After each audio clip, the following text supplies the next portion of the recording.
Bonjour et bienvenue sur LPE, la chaîne des personnalités extraordinaires, la chaîne des hommes et des femmes qui, en changeant leur monde, ont changé le monde. Pour ce premier épisode, vous l'aurez compris, j'ai donc décidé de vous parler de Nelson Mandela. Qui est Nelson Mandela ? Nelson Mandela a été prix Nobel de la paix en 1993, il a été le premier président noir d'Afrique du Sud et bien sûr, il a été une des personnalités les plus marquantes dans son combat contre l'apartheid, qui est le système politique qui séparait légalement les Noirs et les Blancs en Afrique du Sud. Son courage, ses convictions ont rendu son pays meilleur et sans aucun doute le monde meilleur. Il a été enfermé en prison pendant 27 ans, cette expérience l'a transformé en martyr et même en symbole du combat pour la liberté qu'aura été sa vie. Laissez-moi donc vous raconter de quoi est faite cette vie exceptionnelle de Nelson Madiba Mandela, comme les Sud-Africains aimaient l'appeler. Mais avant de vous parler plus en détail de Mandela, de son enfance et de son combat, quelques mots pour contextualiser sur l'Afrique du Sud. Différents peuples vivaient en Afrique du Sud en autarcie, jusqu'à l'arrivée des Européens dans les années 1500. C'est d'abord une colonie néerlandaise, puis une colonie britannique, et les siècles qui ont suivi ont été synonymes de conflits entre les minorités blanches et les populations locales, et ce, jusqu'en 1910, date de la création de l'Union d'Afrique du Sud. Ces siècles de tensions sont la cause du racisme entre la minorité blanche et les populations locales. Nelson Mandela passera sa vie à combattre ce racisme vieux de plus de 500 ans. Pour revenir donc à Mandela, il dira plus tard « Les années de mon enfance furent les plus heureuses de ma vie ». C'est pendant ces années-là qu'il puisera plus tard les forces dans son combat contre la suprématie des Blancs en Afrique du Sud.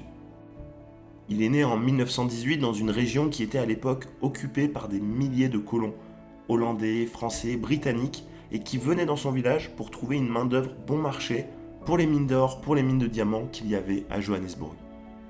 Son confort dans les premières années est des plus spartiates. Sa maman se débrouille pour le nourrir comme elle peut en raison de la pauvreté générale, maïs, haricots, citrouilles, pas plus. Son père, qui est un des chefs de la tribu, est polygame, ce qui fait que Nelson vit avec de nombreux demi-frères et de nombreuses demi-sœurs. Un exemple de son niveau de vie ?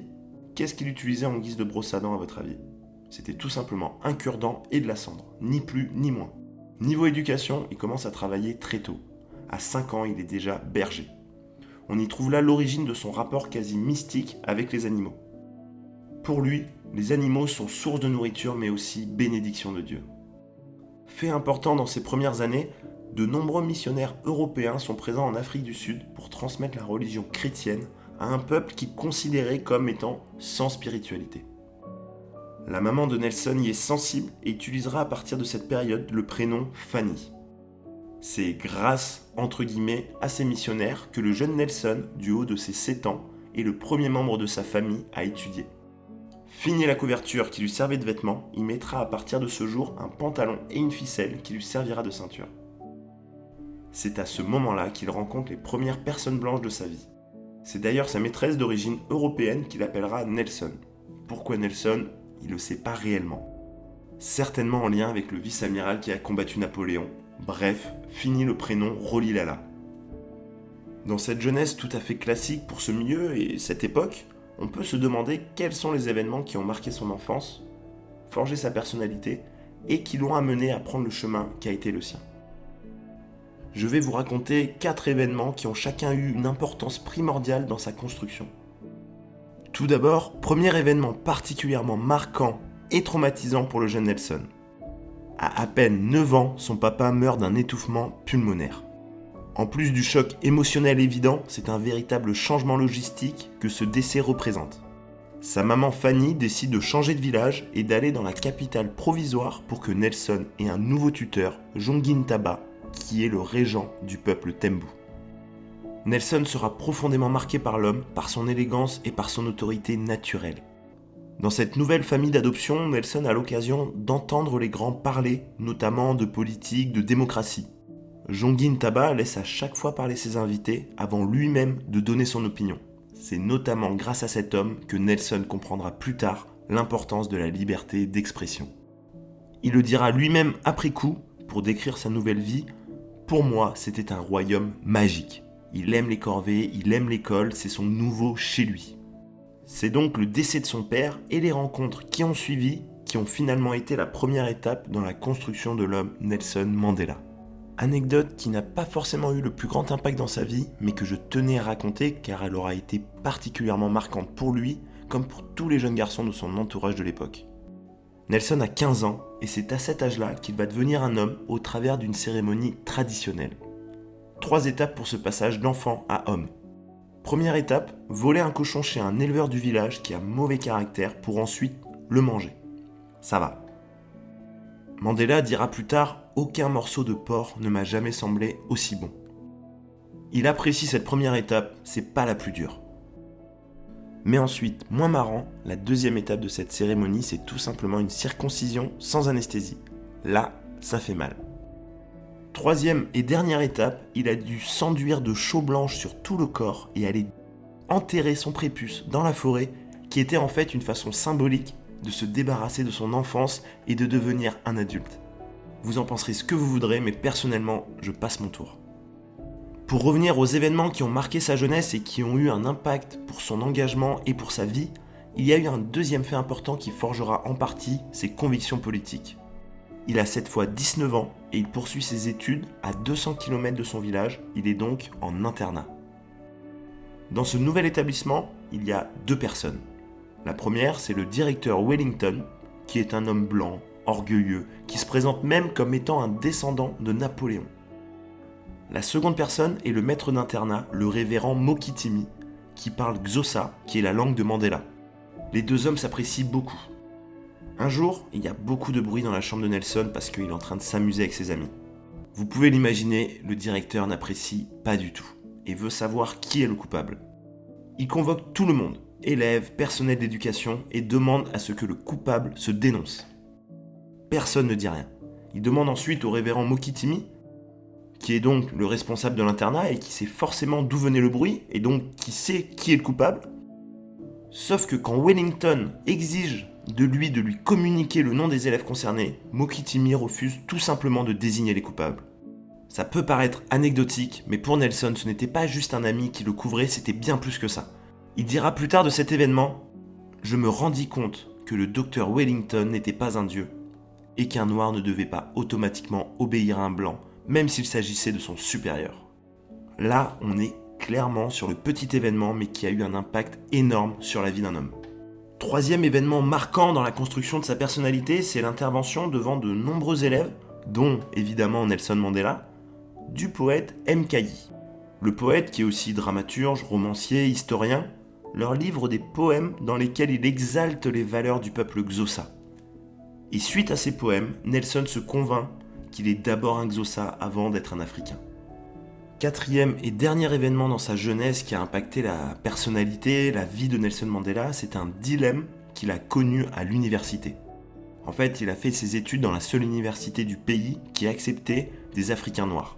À ce moment-là, Nelson veut devenir interprète, fonctionnaire, peu importe. Son rêve, c'est juste de devenir riche pour permettre à sa maman de retrouver la richesse et le rang qu'elle a perdu quand son papa est mort.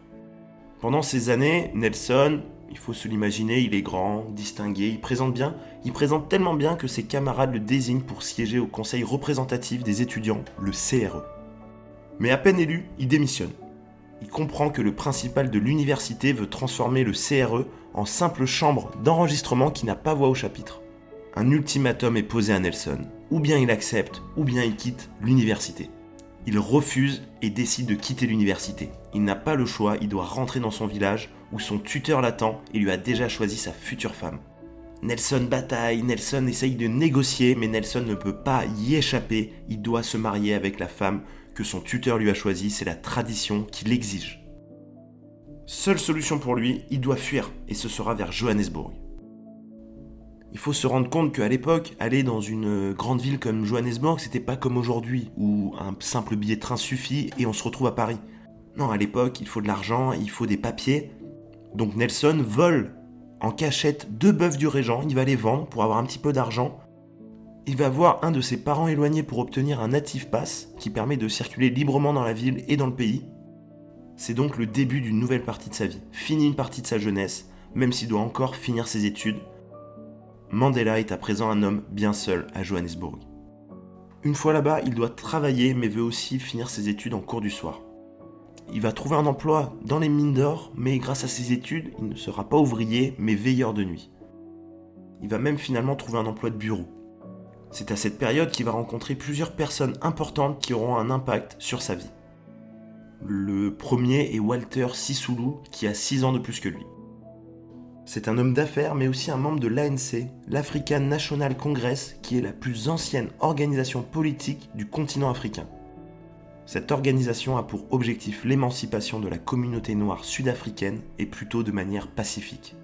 Grâce à Sisulu, il travaille dans le cabinet d'avocat d'un de ses amis, où il est stagiaire. De cette expérience, il raconte souvent l'anecdote suivante. Il disait « La secrétaire m'a dit qu'il n'y a plus de barrière de couleur dans le cabinet, juste avant de me préciser qu'ils m'ont acheté ma tasse de thé personnelle. La secrétaire blanche était prête à partager son thé, mais pas non plus ses tasses. » Pendant cette période, il va monter en compétence dans les premiers mois, il va même s'occuper de la rédaction de contrats. Une autre personne marquante qu'il rencontre à cette période est Nat Bregman, stagiaire lui aussi qui deviendra le premier ami blanc de Nelson Mandela. C'est un militant communiste sud-africain et pousse même Nelson à adhérer au parti. Mais Nelson n'est pas très enthousiaste, le rapport du parti communiste à la religion le surprend. Et l'autre problème, c'est que malgré une ouverture affichée à la mixité, la plupart des dirigeants sont de couleur blanche. À 23 ans, Nelson emménage à la WNLA, c'est un sigle qui désigne une communauté multiethnique et polyglotte de l'Afrique du Sud urbaine et moderne. On y trouve des Soto, des Tswana, des Zoulous. Mandela écrira plus tard « Sans m'en rendre compte, je m'étais laissé prendre dans les divisions ethniques entretenues par le gouvernement blanc. Sans langue commune, on ne peut pas partager ses espoirs et ses aspirations ou même saisir son histoire. Je me suis aperçu que nous n'étions pas des peuples différents avec des langues différentes. Nous ne formions qu'un peuple avec des langues différentes. » C'est à cette période qu'il se décide à vouloir devenir avocat, il va donc devoir obtenir sa licence pour ensuite passer l'examen. Tout à l'heure, je vous parlais des faits marquants pendant sa jeunesse dans la construction de sa conscience politique. Eh bien, pendant l'été 1943, Mandela, qui a 25 ans à ce moment-là, vit un nouvel événement marquant. Une augmentation injustifiée des prix du bus a lieu. Un mouvement secret. Il y a un appel à la manifestation, un appel au boycott. C'est la première fois que Mandela manifeste avec des millions de personnes dans la même situation que lui. Un sentiment particulier l'envahit, il se sent grisé. Il dira plus tard « Je trouvais que défiler avec les siens était exaltant et encourageant. Mais j'ai aussi été impressionné par l'efficacité. Après 9 jours, la compagnie a remis les tarifs à 4 pence. » Il réalise à ce moment l'efficacité et la rapidité de telles actions. Pendant cette période, l'ANC, rappelez-vous, c'est le plus ancien parti politique africain, aspire à des changements. Citoyenneté pour tous, droit d'accession à la propriété, abrogation de toutes les lois discriminatoires. Nelson adhère aux idées, mais pas aux méthodes qui sont trop molles à son goût, même s'il va quand même finir par adhérer au parti. Et quand la Ligue de la jeunesse du parti est créée, c'est Nelson qui en devient le secrétaire général. C'est son début de conscience politique. C'est à cette période qu'il va rencontrer Evelyn, c'est une infirmière originaire de la même région que lui, avec qui il aura 3 enfants. Malgré des conditions de vie déplorables, sans eau, sans électricité, il est fier d'habiter dans un township, c'est un bidonville où la solidarité est grande entre les habitants. En 1946, Nelson a 28 ans et l'Afrique du Sud connaît sa première grande grève. Les mineurs d'or et les mineurs de diamants, qui sont majoritairement noirs, demandent une revalorisation salariale. Nelson et évidemment l'ANC expriment leur soutien, mais c'est un refus catégorique, c'est un véritable échec pour Mandela et pour l'ANC. Il se met à douter, il réfléchit, mais finalement, il continue d'y croire et poursuit son combat jusqu'à être élu à 29 ans au comité exécutif de l'organisation du Transvaal, qui est l'une des 4 provinces d'Afrique du Sud.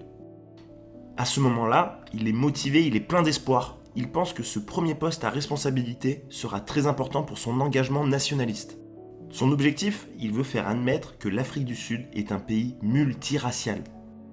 Il reste pragmatique et n'est pas excessif. On peut le définir à ce moment-là comme étant un idéaliste lucide. Sa conclusion est qu'il faut créer un mouvement de libération nationale, mais avec les Indiens et les Métis. Tout aurait pu se passer ainsi, Nelson qui gravit les échelons en étant pragmatique sur les avancées à faire et qui fait avancer son combat.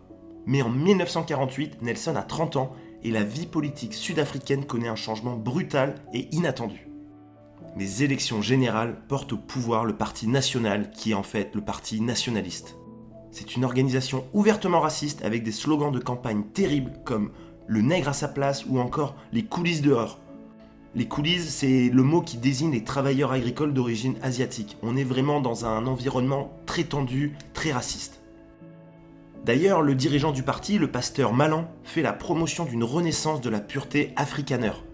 On est à peine 3 ans après la fin de la Seconde Guerre mondiale, mais l'idéologie d'Hitler est encore très présente. Un nouveau système est donc créé, vous l'avez deviné, c'est l'apartheid. Cette séparation a pour but de protéger l'intimité des Blancs dans leur vie quotidienne en limitant les rapports avec les non-Blancs. 4 groupes raciaux sont distingués. En haut de la pyramide, évidemment, c'est les Blancs, les Afrikaners, qui ont, je cite, « peur d'être engloutis par la masse des peuples noirs environnants ». Après les Afrikaners, il y a les Indiens, descendants donc des Coolies, qui avaient été recrutés un siècle plus tôt pour travailler sur les plantations de canne à sucre d'Afrique du Sud.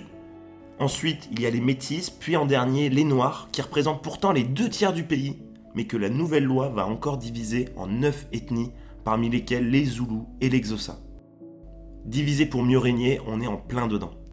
De nouvelles lois ignobles voient le jour. Interdiction des mariages mixtes, pénalisation de toute relation sexuelle entre blancs et non-blancs, habitat séparé pour les zones de résidence, retrait du droit de grève pour les Noirs, interdiction d'accéder à la formation professionnelle pour la population noire, interdiction aux Noirs d'utiliser fontaines et toilettes publiques.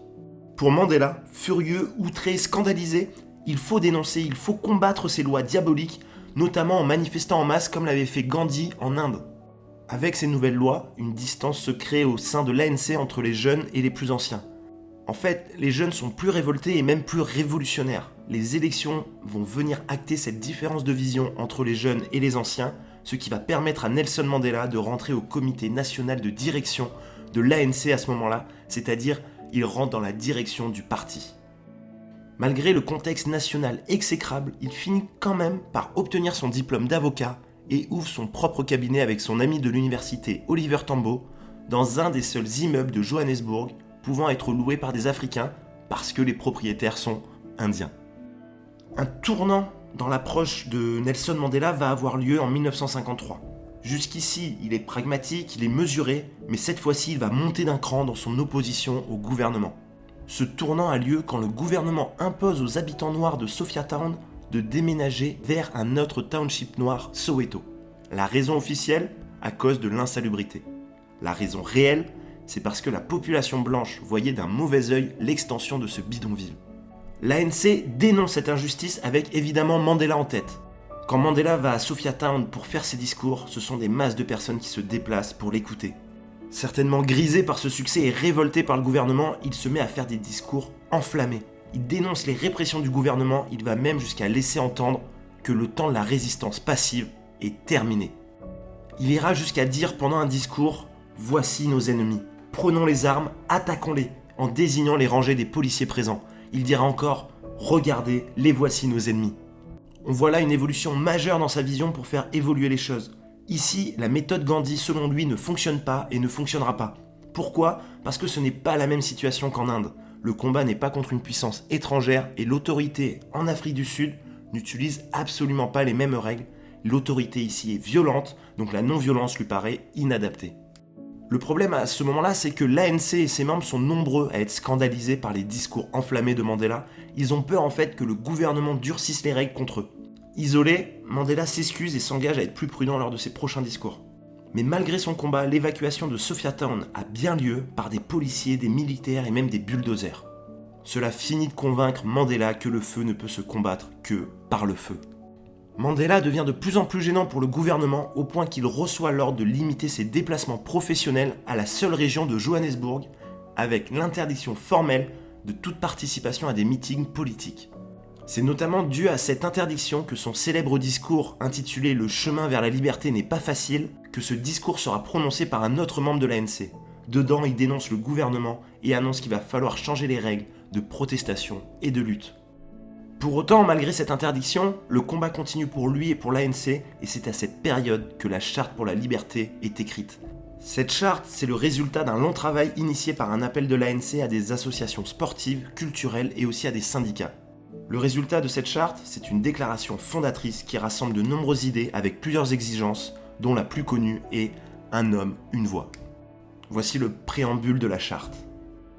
Nous, le peuple d'Afrique du Sud, nous déclarons pour que tout notre pays et le monde le sachent que l'Afrique du Sud appartient à ceux qui y vivent, noir et blanc, et qu'aucun gouvernement ne peut équitablement revendiquer une autorité qui ne sera pas fondée sur la volonté du peuple.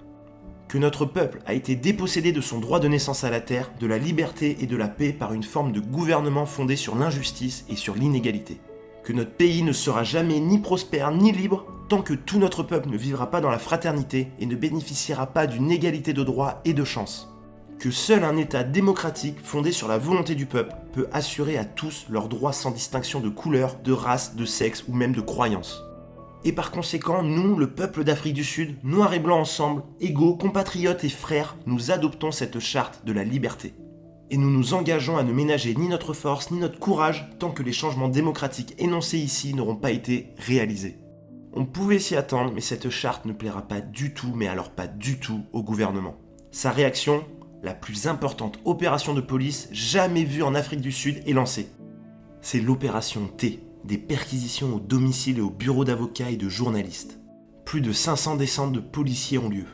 Le cabinet de Nelson Mandela n'y échappe évidemment pas. Il reçoit alors son 3e ordre d'interdiction de circuler librement à travers le pays et encore moins à l'étranger. Interdiction aussi de participer à des réunions publiques. La sentence finit par tomber en décembre 1956. Suite à une perquisition dans sa maison, il est interpellé pour haute trahison. Il est amené à Marshall Square, la prison de Johannesburg. Quand il arrive sur place, il voit plein de visages familiers, des camarades de l'ANC et d'autres organisations progressistes, ou même encore des membres du Parti communiste, tous accusés comme lui de conspiration contre l'État. Dans les jours qui suivent, des centaines de militants seront aussi arrêtés. Cette opération T soulève l'indignation dans tout le pays. Des manifestations de solidarité ont lieu, des protestations internationales commencent à voir le jour. Mais peu importe les soutiens, l'État en place veut à présent trouver des preuves de la culpabilité de ces militants qui sont suspectés de vouloir renverser le gouvernement par la violence pour le remplacer par un État communiste. La défense de Mandela ne se fait absolument pas dans les meilleures conditions, parce qu'au niveau personnel, il vit des moments très difficiles. En pleine séparation avec Evelyn, il perd aussi la garde de ses 3 enfants.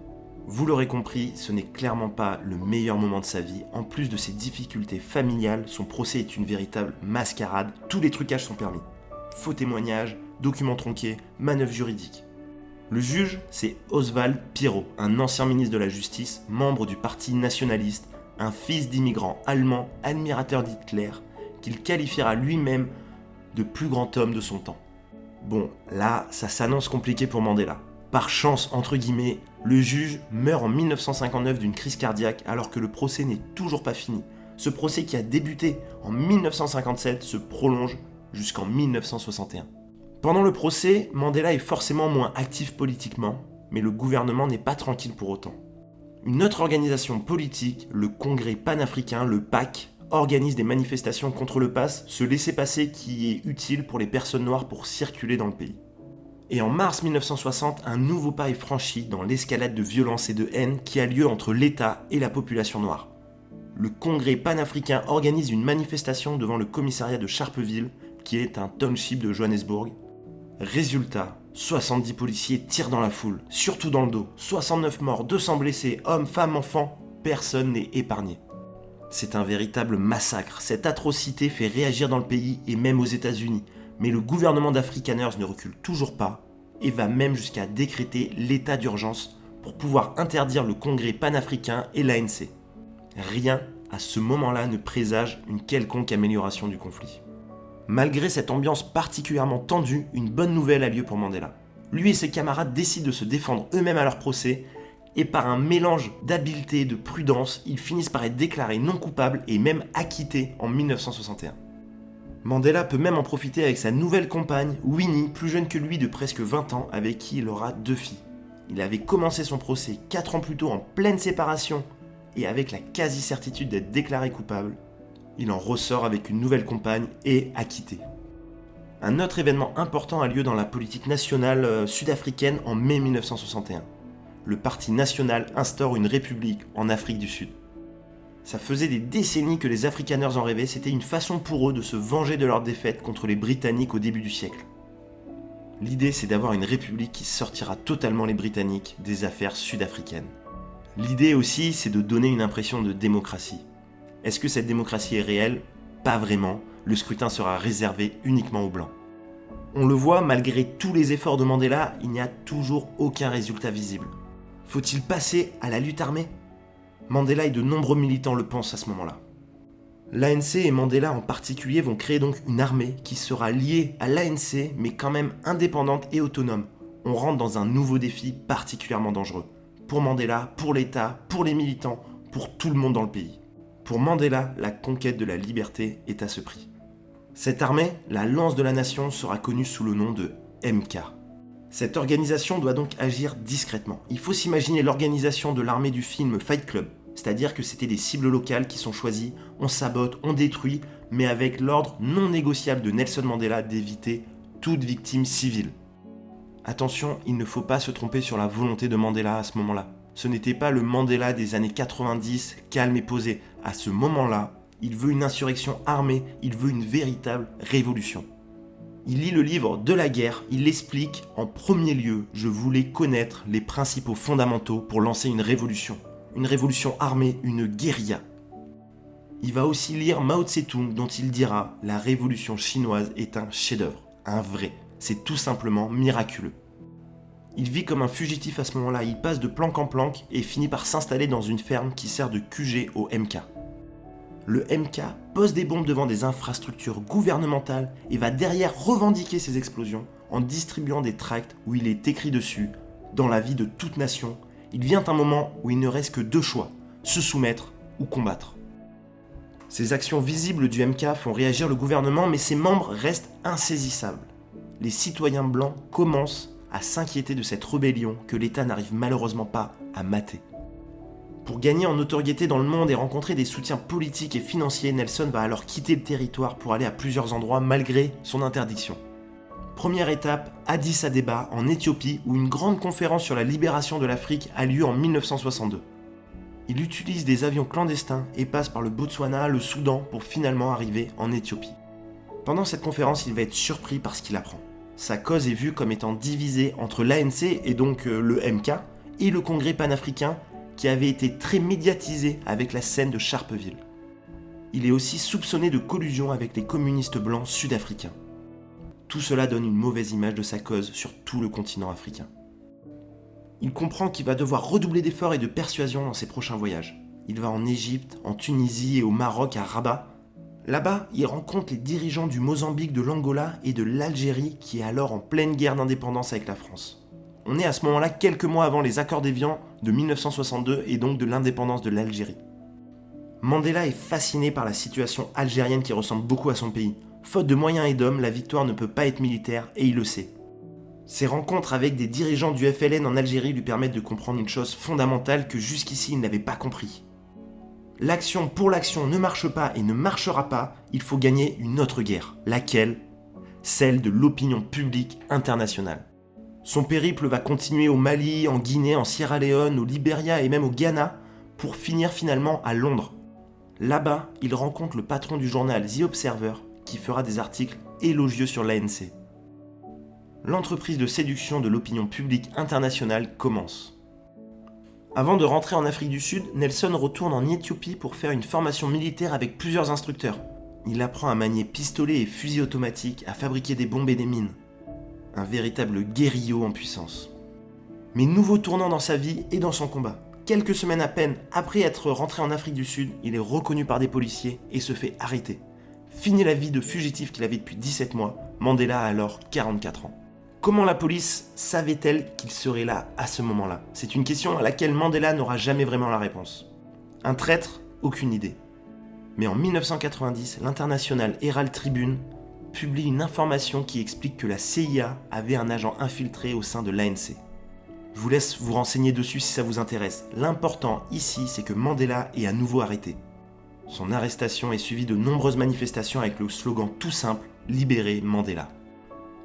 Pour sa défense, à laquelle il est venu habillé en tenue traditionnelle Xhosa, il se défend en disant qu'il ne reconnaît pas la légitimité de l'État et dira pendant le procès « Pourquoi est-ce que, dans ce tribunal, je suis devant un magistrat blanc, confronté à un procureur blanc et escorté dans le box des accusés par des gardes blancs ? Comment se fait-il que dans toute l'histoire de ce pays, aucun Africain n'ait jamais eu l'honneur d'être jugé par les siens, par sa chair et son sang ?» Il va ensuite prendre à partie le président du tribunal. « Monsieur le Président, je hais les discriminations raciales avec la plus grande fermeté. Je les ai combattues toute ma vie. Je les combats en ce moment et je les combattrai jusqu'à la fin de mes jours. Cela me fait sentir que je suis un homme noir dans un tribunal d'hommes blancs. Cela ne devrait pas être. » À ce moment-là, il ne cherche pas vraiment à éviter la prison. Il ne nie même pas avoir quitté le territoire. Pour lui, le combat est déjà ailleurs. Le jury finit par délibérer. Combien de temps ? 10 minutes, pas plus. La sentence, 2 ans de prison pour être sorti illégalement du pays, 3 ans pour incitation à la grève et pas de recours possible. Il va en prison et cette fois c'est à Pretoria. Là-bas, la situation devient compliquée. Il refuse de porter un short qui est réservé aux Noirs et donc le directeur le met 23 heures sur 24 en isolement. Mandela craque et accepte de porter le short si on lui permet de revoir des gens qui lui sont importants. Pendant ce temps, Nelson Mandela est donc en prison, le gouvernement va quand même continuer son action. Il accorde l'autonomie à différentes régions de l'Afrique du Sud, devenant ainsi des homelands. L'objectif du pouvoir blanc à ce moment-là est de diviser le pays en États distincts, en fonction des ethnies, qui se développeraient de manière distincte et autonome, mais surtout en fait, qui contraindraient les populations à se déplacer dans leur zone de groupe. Ce serait donc un exil forcé pour des milliers de travailleurs, tout ça pour libérer des espaces pour les Blancs. Mandela, même en prison, veut combattre cette idée et appelle à des actes de terrorisme. Mais ça ne s'arrête pas là, le ministre de la Justice, qui est un sympathisant nazi, va mettre en place des lois qui permettent aux policiers de garder en détention jusqu'à 3 mois tout militant politique ou juste soupçonné de l'être. L'usage de la torture est autorisé par l'électricité ou l'étouffement. Et si on est accusé de sabotage, ça peut maintenant aller jusqu'à la peine de mort. Et si tout ça ne suffisait pas pour déprimer Mandela, sa situation va encore se détériorer. Au printemps 1963, Mandela, qui a alors 45 ans, est transféré vers Robben Island, après avoir été prévenu seulement 10 minutes plus tôt. Robben Island, c'est une île au large du Cap, au sud-ouest de l'Afrique, qui est une prison en fait pour les opposants politiques, évidemment principalement noirs. Là-bas, les gardiens sont durs, agressifs et évidemment armés. Ils s'acharnent sur les prisonniers. Une de leurs routines, hurler sur les prisonniers de se déshabiller, de mettre leurs vêtements dans une flaque d'eau avant de les forcer à se rhabiller. En revanche, certains gardiens sont plus gentils avec lui. Un gardien métis va par exemple lui fournir des journaux, du tabac et même des sandwichs, ce qui lui améliore quand même la vie. Son quotidien à Robben Island à ce moment-là, c'est du terrassement, donc c'est pelle, brouette à longueur de journée. Pendant qu'il est prisonnier, nouveau rebondissement encore plus négatif pour lui, le repère clandestin du MK, donc l'armée de l'ANC, est découverte par la police. Tout est saisi, émetteur radio, cartes, cibles potentielles, infos sur les guérillas et matériel pour faire des faux papiers. Les conséquences sont catastrophiques. Mandela va être rejugé cette fois pour sabotage. Je l'ai dit tout à l'heure, mais la peine encourue est maintenant la peine de mort. Lui et ses camarades ont finalement écopé de la prison à perpétuité, en grande partie grâce à la pression internationale qui a empêché que la peine de mort soit décidée. Retour donc à Robben Island, 6 km². Cette fois, il est transféré au quartier haute sécurité. C'est une prison dans la prison. Tout contact avec les autres détenus est interdit. Son numéro, 466-64. Pourquoi ? Il est le 466e prisonnier de Robben Island en 1964. Son nouveau quotidien, c'est encore pire qu'avant. Un marteau et de la roche à casser, et c'est tout. Quand les gardiens vont leur imposer des objectifs de production, Mandela va convaincre discrètement ses co-détenus de faire une grève perlée pour diminuer la production. Malgré ses petites victoires, sa vie est triste et sinistre à ce moment-là. Il n'a le droit de correspondre avec les siens que 2 fois par an. Comble du machiavélisme des gardiens, toutes les montres et horloges sont supprimées et tout rapport au temps disparaît. Seuls les coups de sifflet des gardiens rythment leur journée. Tout est fait sur cette île pour briser la volonté humaine. Est-ce que ça marche sur Mandela ? Non, vous l'aurez deviné, il en faut plus pour briser cet homme. Il dira plus tard « Je n'ai jamais envisagé sérieusement la possibilité de ne pas sortir de prison un jour ». Les difficultés pour Mandela continuent. 1 an plus tard, il vit le deuil de son fils avec sa première épouse Evelyn, qui n'avait alors que 24 ans. Mandela est effondré. Les autorités de la prison lui refusent même d'aller aux funérailles. Il obtiendra uniquement l'envoi d'une lettre à Evelyn dans laquelle il peut partager toute sa peine. En 1969, Mandela a alors 51 ans et les conditions des prisonniers s'améliorent enfin un tout petit peu. Ils ont leur tenue personnelle, ils ont des rations de pain à chaque repas, Ils ont des jeux de société et même pour les fêtes de fin d'année, ils vont avoir droit à des concerts, à des tournois sportifs et à du théâtre. La même année, des codétenus lui proposent de s'évader parce qu'ils ont soudoyé un jeune gardien. Mais Mandela est méfiant, il ne donnera pas suite et finalement tant mieux parce que c'était un piège. Le but était de le fusiller pendant son évasion. Mais à cause de ce projet d'évasion, tout le personnel de la prison change, avec à sa tête un officier brutal et autoritaire, le commandant Baden-Horst. Il confisque tous les livres, tous les écrits personnels et supprime de nombreux repas. Insultes répétées sur lui et sa maman, le commandant paraît inhumain. Pourtant, Mandela fera plus tard preuve de compassion sur l'homme. Il dira même « il n'était pas mauvais, son inhumanité lui avait été dictée par un système inhumain. Il s'est comporté comme une brute parce que le système récompensait ses brutalités. » Heureusement, Baden-Horst finira par être muté à la fin de la même année suite à une enquête sur ses humiliations et son comportement qui seront tous dénoncés par Mandela. En 1975, 2 de ses amis en prison avec lui suggèrent d'écrire ses mémoires. Dans 3 ans, il va avoir 60 ans, ce serait là une belle occasion. Les mots ont une force qui ont un impact que tout le monde connaît. Nelson est vraiment séduit par l'idée. Ce travail a nécessité l'organisation d'une véritable équipe. D'abord, il débattait du contenu, ensuite, il recopiait le texte en minuscules dans des dossiers ou sur des couvertures. Mandela rédigeait une 15aine de pages par jour, puis un de ses amis recopiait tout sur une seule et même page, puis enfin, d'autres amis allaient annoter dans la marge des écrits pour faire leurs remarques. C'est amusant de s'imaginer cette manière de travailler agile qu'on pourrait voir aujourd'hui appliquée dans certaines startups ou grandes entreprises, alors que nous sommes en prison sur une île au large du Cap, au milieu des années 70. Bref, il lui faudra finalement 4 mois pour écrire cette autobiographie, un long chemin vers la liberté.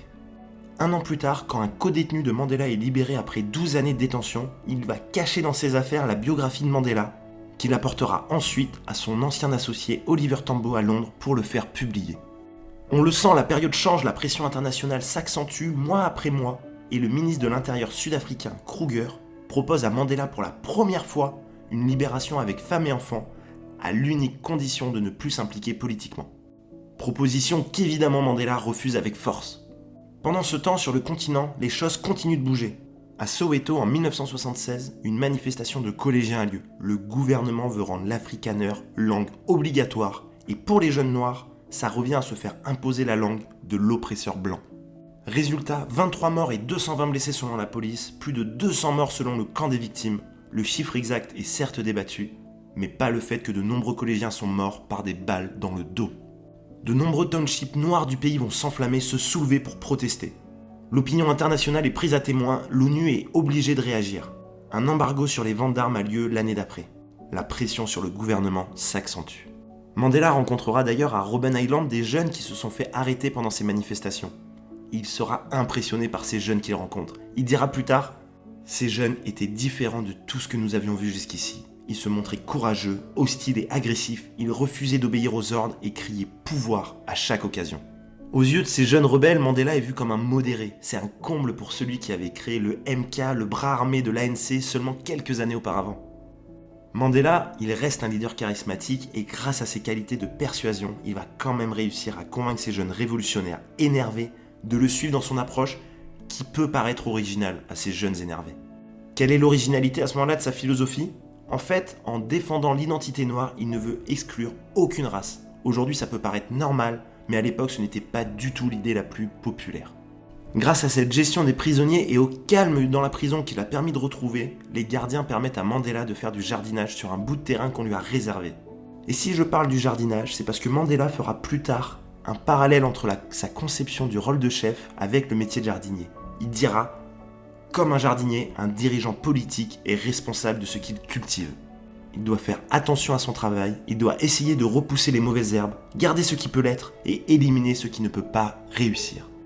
Année après année, sa vie carcérale devient de plus en plus agréable, même si ça reste relatif.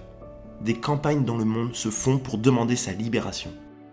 Au printemps 1982, sous la pression internationale, il reçoit la visite du recteur de Robben Island qui lui dit qu'il est transféré.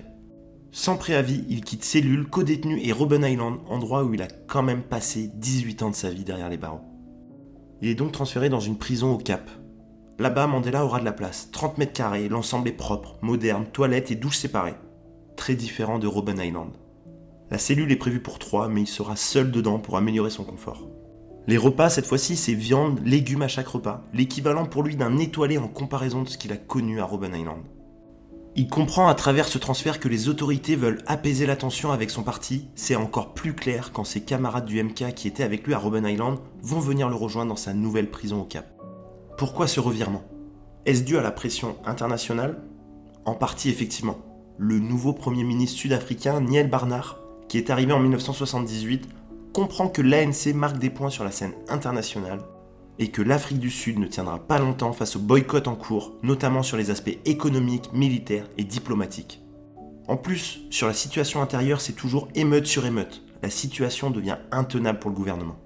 Et plutôt que d'attendre d'être dos au mur, Barnard, le nouveau Premier ministre donc, décide d'ouvrir les négociations, et c'est naturellement avec Mandela qu'elles vont avoir lieu. En effet, il est vu comme pragmatique, diplomate, avec une forte personnalité qui pourra ensuite convaincre les siens des termes qu'il aura négociés.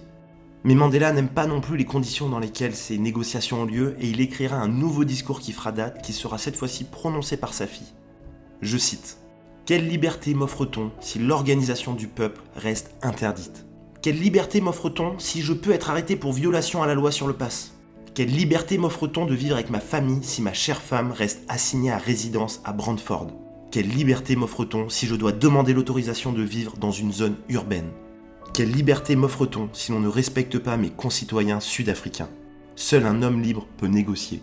Je ne peux m'engager à rien tant que vous, le peuple et moi, nous ne sommes pas libres. » Ces conditions en prison continuent de s'améliorer. Cette fois-ci, c'est un 3 pièces, une salle de bain. C'est un véritable luxe pour notre vieux bagnard qui est en prison depuis plus de 20 ans. Il prend la décision de mener seul les négociations malgré le risque de tension que cela peut créer.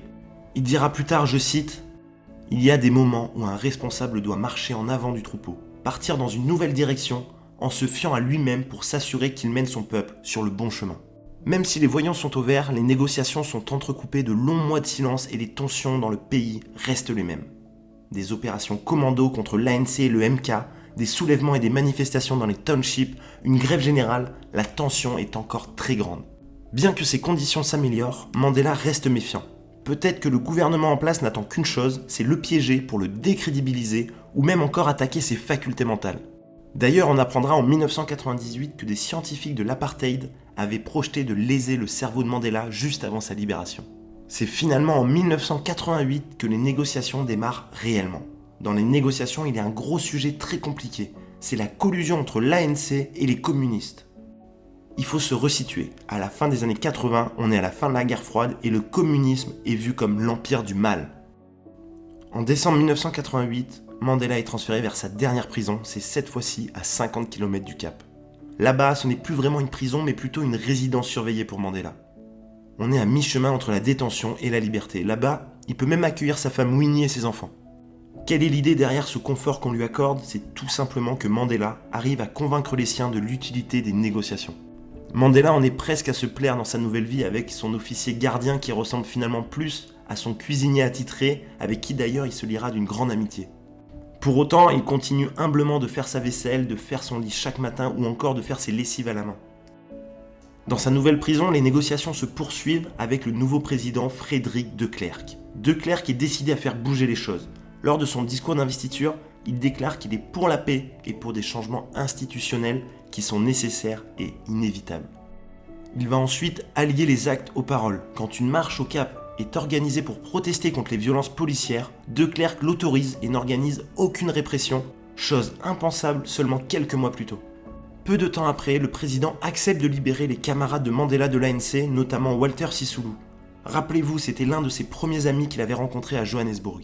Deuxième acte de Klerk pour améliorer la situation, il abolit l'apartheid mesquin, celui qui avait instauré la ségrégation dans les lieux publics.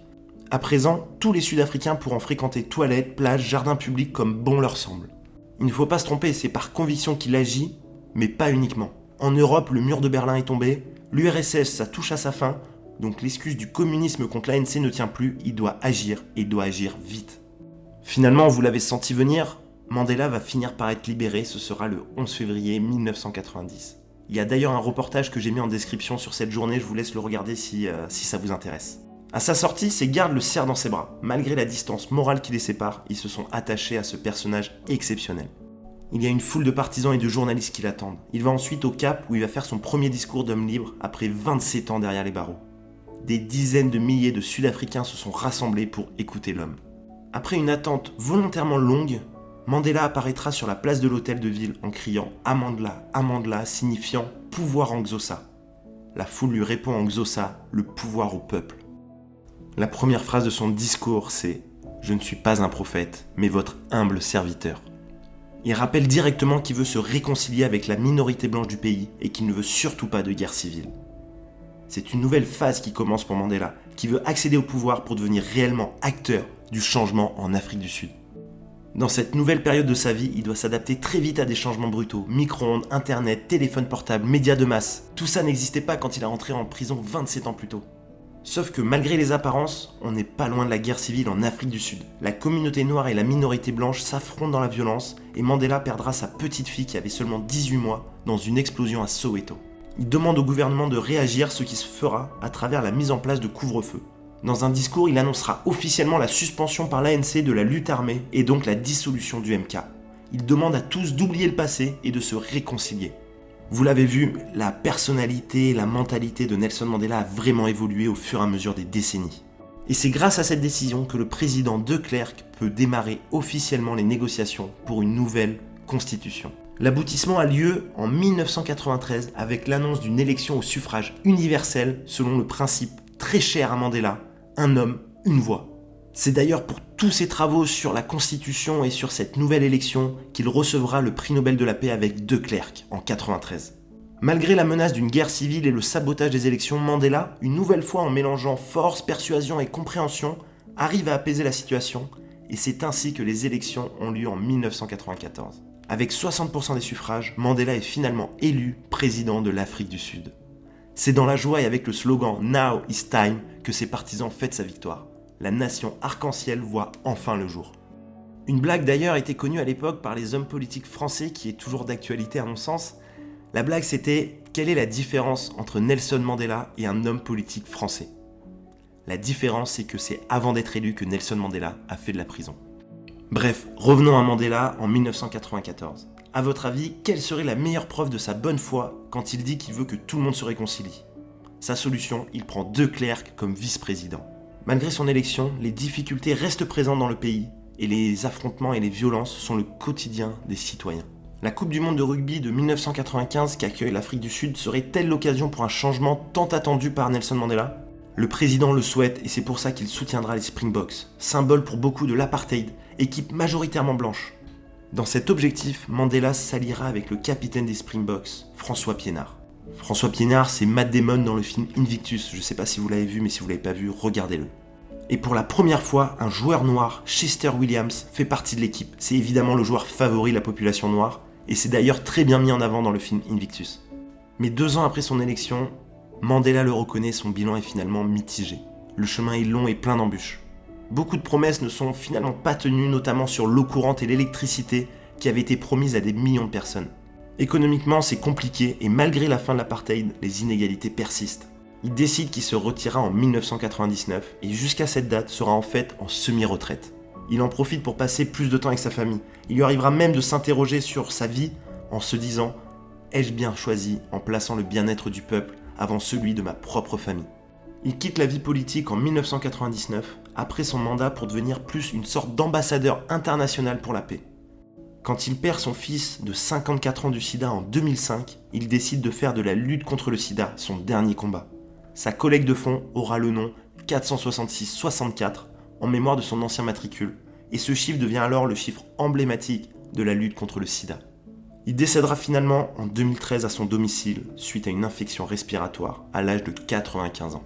C'est aujourd'hui une référence pour beaucoup de personnes. C'est un homme qui a eu plusieurs vies dans une seule vie, qui a toujours placé le combat pour son peuple avant son propre bien-être. J'espère que cette présentation vous aura plu et que sa personnalité exceptionnelle vous inspirera. Merci à tous de m'avoir écouté, j'espère que ce portrait vous aura plu. N'hésitez pas à commenter, à liker, à partager et à vous abonner à ma chaîne. À bientôt avec de nouvelles personnalités extraordinaires.